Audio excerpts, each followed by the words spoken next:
And now we're back with the world's most expensive gold primer, but everything has been wet sanded down with a 600 grit, either on a hard block or a foam block, all by hand.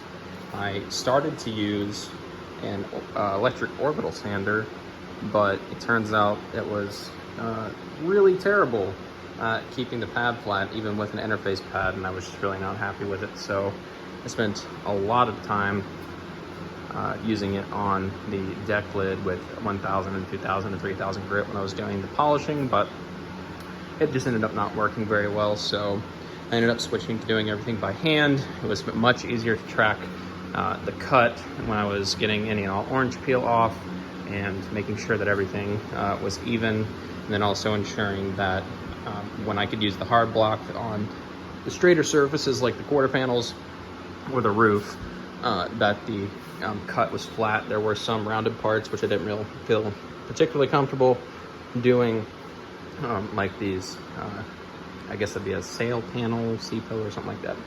And I also got any and all defects out with these runs, or the places where I drip sweat. Those have all been sanded down. Some were quite deep, like in these areas. This was another sweat spot. I ended up having to sand basically all the way back to the primer, which was a little disappointing, but not a huge deal. The other place that I ended up having to sand near to primer was in this quarter panel. Same deal with the sweat drip, but everything else has now been sanded and cleaned, and there's still going to be a little bit of haze because I haven't tack racked or used the wax and grease remover on it yet or anything. But the only thing I'm not going to paint is this front piece, because it's not really worth wasting the paint, and also this is all going to be hidden anyway. It'll also be a nice reminder that I've ended up having to repaint this anyway, and then also I'm going to be able to not repaint these inner pieces, so I'll be able to, I only sanded and scuffed up to these edges so that I'll be able to just mask this window like normal, which is going to be pretty nice. I'm also not going to repaint the hinges, because the hinges are going to sit up against the bottom of the deck lid, and that deck lid was painted with the original mix. So I'd rather have, because it's going to be sitting up against the deck lid, I would rather have it with the first round of paint, just to make sure that it matches better. Other than that, so I actually started out with 600 grit, and then that was taking a very long time with certain pieces of orange peel, so I switched to a 500. And after I did the 500, the tech sheet for this paint calls for 320 grit scratches. So after sanding everything, I ended up going with a red scuff pad, which should leave 320 scratches. And honestly, I probably could have left it with 600 just fine, given how thin the paint is, but I just don't want to risk any adhesion problems. And it was also easy to help get any and all little bits of dried paint off. It's also another really fun part about doing single stage, which is convenient in some cases, but not in others, is when you wet sand single stage, the color comes out and it's much thicker than I would imagine clear coat being. So because of that, all of the single stage is on the floor, and it was inconvenient that it was so thick and it dried so hard when I was trying to get it off the car, but it's convenient that it's thick and it dries so hard on the floor, because then that helps. I was able to do almost all of this without adding any dust to the environment, which was great, though I did push the car out and blow it all off with a big leaf blower outside. I blew out the garage, swept everything up, and was able to reposition a handful of things and took some other pieces out of the garage. So this should hopefully be easier to get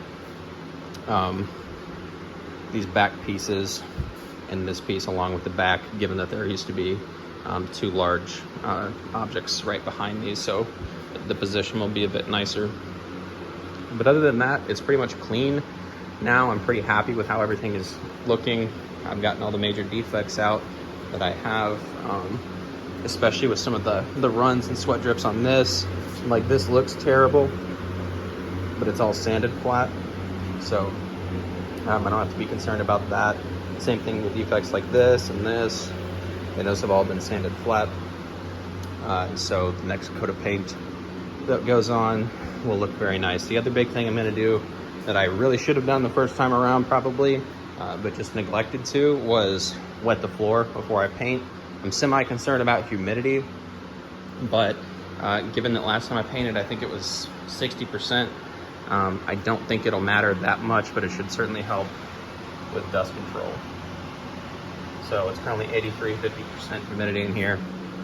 So I think that will be just fine. I also got some more desiccant beads to put into the air dryer, and you can already start to see these are fresh beads from probably only a week ago, and as I've been blowing stuff off, they've started to saturate with water, and I'm just gonna replace those right before I start painting. So the plan of attack here is that everything that I've read and seen, and even some of my experience with how fast I was moving in certain areas and the reason that it seemed to lead to mottling, all points me to that I was laying it on too heavy in certain places.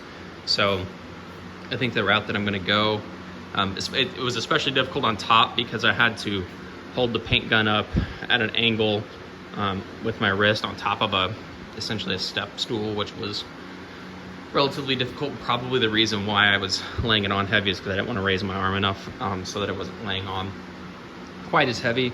But the reason why the quarter panels and most everything else seemed to turn out quite well is because I had the ability to just pull away and paint like normal. So the underside of the deck lid came out very, very well, very even.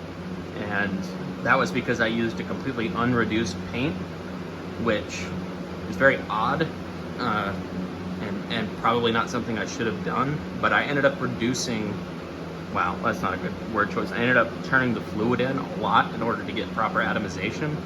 And because I had to turn the fluid in so much, it was not spraying out a lot of paint at once. And by reducing it so much, reducing the fluid so much, I was able to get a really great, even, non-mottled paint job on the bottom. So I think what I'm gonna do when I paint this in a couple of days is I'm going to take the paint and reduce it a similar amount, maybe just a hair more, but use a slow reducer this time. Before, I'd used a medium reducer, which is for 70 to 85 degrees, but I also bought a quart of slow reducer, which is for 85 plus. So my flash times will be greater, but the other thing apparently that causes mottling is the reducer drying out too quickly and not allowing the metallic to settle. So even though using slow reducer will increase my flash times between coats, I've got nothing but time. So I'm just hoping that adding a bit more reducer, making sure it's slow, and then giving myself plenty of time to flash and using lighter coats. And I might have to do 3 coats since I'm gonna be using a thinner fluid, will allow this to settle out correctly, and I'll be able to get the same great type of job that I had on the panel. The other thing I'm gonna be doing is I'm going to be sticking a bunch of paper towels in this mask at the bottom so that my sweat, as it collects, will just soak into the towel and not drip out of the exhaust hole. I ended up doing that halfway through the paint job after I started getting drips everywhere in the paint the first time, which led to the big issues over here, which you can again see that I've had to essentially sand almost all the way to primer to get this smooth. But these drips right here, the drips right here, and then what used to be right here, that all was because of sweat. As I would lean over, I would have my mask over the piece, and then that would cause the sweat to drip out. So so once I get all of this cleaned up and masked, I should be good to paint, and I have a good plan of attack. The last thing I have to worry about is bugs. I did get a bug zapper, and the other thing I'm going to be doing is I have a good exhaust system, I suppose, with these 3 fans that fit pretty well right under the third bay. But I think I'm gonna tape up this side and then add a air filter so that as the air comes in, I won't be pulling in bugs as well. And then I can just leave the lights off, leave the bug zapper on overnight, and allow any and all dust and bugs to either get sucked out or get zapped as the air comes in from the corner, which should hopefully lead to a bug-free, dust-free paint job. So we'll see how it goes. Thanks for watching. All right, so we are all masked up. Ended up using plastic this time, which is much easier to work with than the paper because it's much easier to cut. So that was also, you can buy it in larger sections off Amazon. So that prevented me from having to do a whole lot of stuff right here and put paper and tape paper to paper and that whole thing. So that was very nice. I tack ragged everything down. I have yet to wax and grease remove, but I basically just did the same thing that I did last time. I used paper on the bottom and paper around the bottom of the hood, again because it's a little bit heavier and I didn't want it flapping around. And I also have a couple of things to prepare the environment for tomorrow that I can leave running overnight. I have this bug zapper, which will hopefully kill all the bugs in here so they don't land in my paint again. And I also taped up the bottom of the doors with some of my painter's plastic, and then added an air filter on this inlet side. And you can feel a slow breeze coming in here so that all the air that comes in will be filtered. I also added a handful more places that I put up plastic to hopefully keep dust down. I blew everything out, put new plastic over the places that I had before. Blew the garage out again. And then I also did the same thing with my exhaust fans over here, so that they're going to suck out any bugs, any dust, and again, any of that air that's coming in will be filtered. So hopefully this will keep everything nice and dust-free and bug-free. And I don't think it'll get too cold overnight. This is probably going to be one of the last nights where I can leave this running overnight and it not chill the room out too much. But regardless, even if it does, I'll just turn the heat up a bit. But regardless, even if it does get down to 70 or something in here, this slow reducer will probably work a little bit better as well, given that it'll slow down the flash times and let the paint settle like it should. I also got a couple of pieces of hardware that I had neglected to paint before, which wouldn't have been a huge deal, but it's nice that I have them now. These go into the doors right here so that the triangle window frame can bolt in there, and then that other piece that other bolt goes into the side of the fender, which I used to hang up my fuel pressure regulator so that it can match and look nice. So everything is pretty much good to go. I'm just going to cross my fingers and hope that all of this masking stays together overnight, no bugs slip in somewhere, and all the bugs get fried in this zapper. And I'll have some nice clean air, some 75-degree weather in here. And also another thing is I have a step stool, because before I had just a small platform, and I think that was kind of messing me up a little bit, because it's kind of difficult to hold a little bit of weight over your arm and then be gentle with it when you're trying to keep the distance just right, keep it spraying just right. So now I have a little bit taller stool, and I push the car inverter so that I can move this back and forth. I have plenty of room to walk behind so that it won't be a science project to get this from side to side and be able to paint the roof appropriately. So plan of attack: reduce the fluid,